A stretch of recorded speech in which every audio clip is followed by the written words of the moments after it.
everybody. Ekule onile loko emi Aderonke Tunio. So I just thought I should make the second part of the personal pronouns video that I promised to make. So in the previous video, I treated the singular personal pronouns, the I, you, he, she, or it. Now I'm going to talk about the we, you, like in the plural form now, and they. So stay tuned. So the first personal pronoun that I'll be talking about would be the we. We is in the first person plural form now. We as in, we.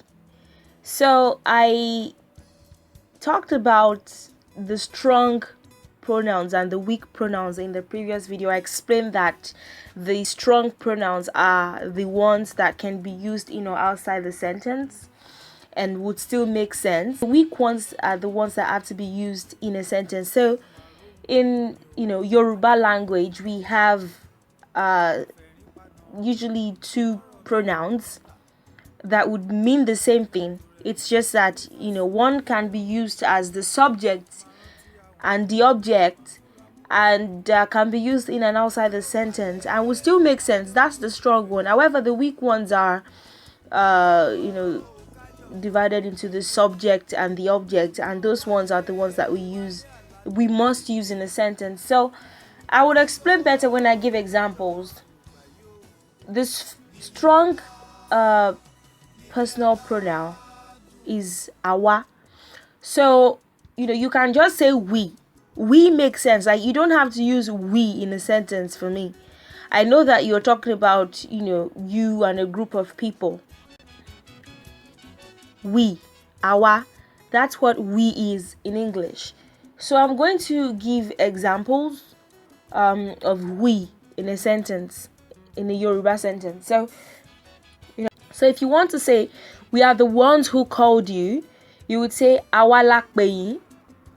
That awa there is the we. If you want to say give it to us, awa ni ki efun, it still makes sense. Us as the subject is still awa, so it can be both subject and object, and it would still make sense. That's why it's strong. And we lead in all the aspects. Awa lagba ni gbogbo ọ̀nà. That awa there is the we. So the strong ones can be used in and outside the sentence, like I mentioned. Now let's talk about the weak ones. These are also the same pronouns. They mean the same thing, but we have one kind in the subject form and the other in the object form. That's why it's weak, and it has to be used in a sentence. So for the subject, we have the a, that is we. It's still the same thing as our. It's just a weaker version. You just have to say this if you want to use it in a sentence. You can't just say and you would make sense.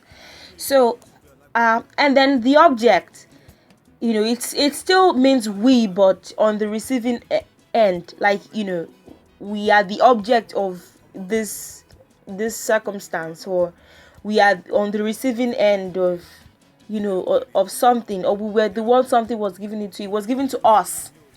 So that's wa.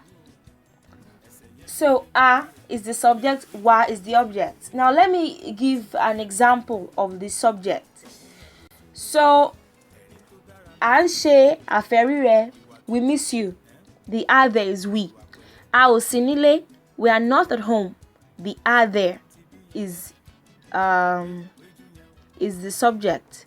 Atin dagba, we are getting old. The are there is the subject. Don't worry about the sentences, or don't try to sort of cram the words that I have put here as examples and the meanings. Don't worry about that now. Just know what the pronouns are, and you can learn sentences later, because that would just take this as examples. Don't try to cram anything for now. So I talked about the object, the wa, on the receiving end, what the English people would call us. It's still we, but for those on the receiving end. So orerin si wa, she smiled at us. We are the ones that she smiled at. We were on the receiving end of our smile. Us. So orẹ́rìn sí wa is an example. Then you did not offend us. O ṣẹ̀ wá. We are the ones you did not, offend. So o ṣẹ̀ wá. Then wọ́n ké sí wa. They called us. We were on the receiving end of your call. Wọ́n ké sí wa. So that wa there is the the object pronoun in the weak form. So I hope you understand what I've said so far. We have the strong pronoun, the one that you can use as the subject and the object, the one that you can use outside the sentence that would still make sense, and inside the sentence that would still make sense. We also have the weak pronouns. Those ones are divided into the subject and the object. They still mean the same thing with the strong ones. However, we must use them in a sentence because they would not make sense outside the sentence. So that's pretty much what you need to know. There's really nothing too special about these pronouns. Let's move to you. So you would be when you're addressing people that more than one person. So you guys, in the plural form, like you. So the strong form, I've explained what the strong and the weak are. I will not go back to it. So the strong form is the ẹ̀yin.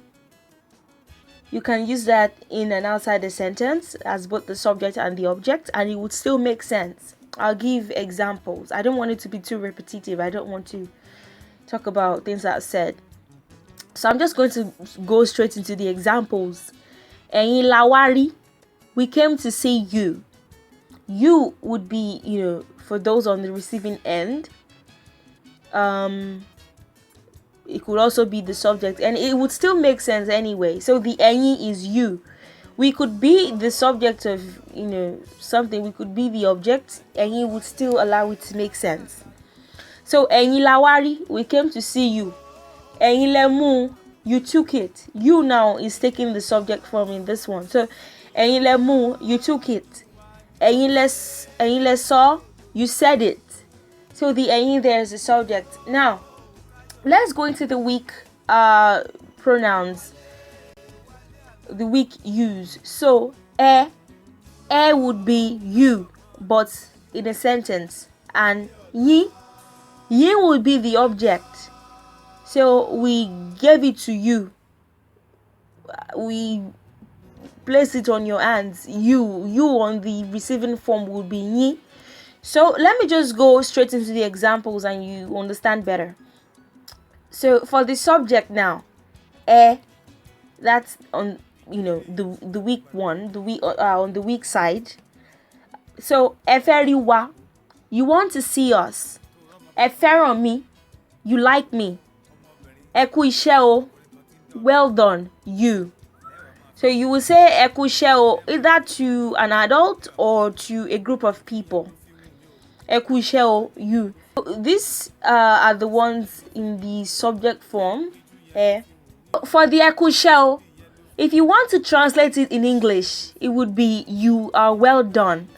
Because the they are the ones that are working. The people that you're talking to, that you're addressing, the yous that you're addressing are the ones that are working. However, if you say you are well done in English, it would not make sense. Ẹ kú iṣẹ́ o is, a sentence that you make to people that are working. They are the ones that are doing the work. So I could not really translate this one, but here the ẹ is still taking the subject form. Now let's go to the object. Fún yín, those that are on the receiving end, we gave it to you. You were on the receiving end. The object. A fẹ́ rí yín, we want to see you. You are the object. You are the ones that we want to see. A fẹ́ rí yín. The yín there means you, and the yín there is the second person plural. It is plural pronoun. It's a pronoun there. So mo fẹ́ràn yín, I love you. This, you would either say mo fẹ́ràn yín to an adult, because I explained that in the previous video, so I'm not going to go back to it. So mo fẹ́ràn yín, I love you, for more than one person. Mo fẹ́ràn yín, I love you. Then mo fẹ́ bá yín ṣọ̀rẹ́, I want to be your friend. That would be for a group of people or for an adult. So that's that. That's the one on the object form. Now let me go right into the third person plural, the they. You know what the strong one is already. I've mentioned it time and time again, in and outside the sentence. Makes sense. Can be the subject and object. Would still make sense, unlike the weak. I'm just going to give examples of the strong they. It's the àwọn, they. So àwọn ló ṣe, they did it. Àwọn ló ṣe, they did it. Then àwọn la mú, we chose them. Now àwọn is taking the object form, but I said in and outside the sentence, subject object would still make sense. We choose or chose them. Àwọn la mú. Then àwọn là ń kí, we are greeting them. So they and them would be for the they on the receiving end. So that's that. Let me go right into the weak one. So we have the one. The one would be for the subject. One, this, one, sorrow, one, ṣeré. They spoke, they played. They are taking the subject form, The subject form, one. The one there is the subject. Then one, them. They were the ones I gave it to. I gave it to them. It's taking the object form now. One. So the reason why this is different in pronunciation is because of the tone mark. The tone mark points out that they're not pronounced the same way. So don't get confused. I have a video on tone marks and how to pronounce and all that. So you would find that on my channel. So I'm just going to quickly talk about the subject. Wọ́n ti dé, they have arrived. Wọ́n ti kí wa, they have greeted us. Ènìyàn dúdú ni wọ́n, they are black people. That's that for the they. So that's that for the they.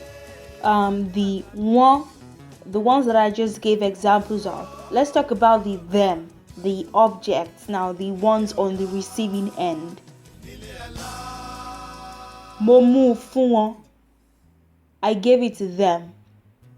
Mo fẹ́ràn wọn, I love them. Mo kórìíra wọn, I ate them.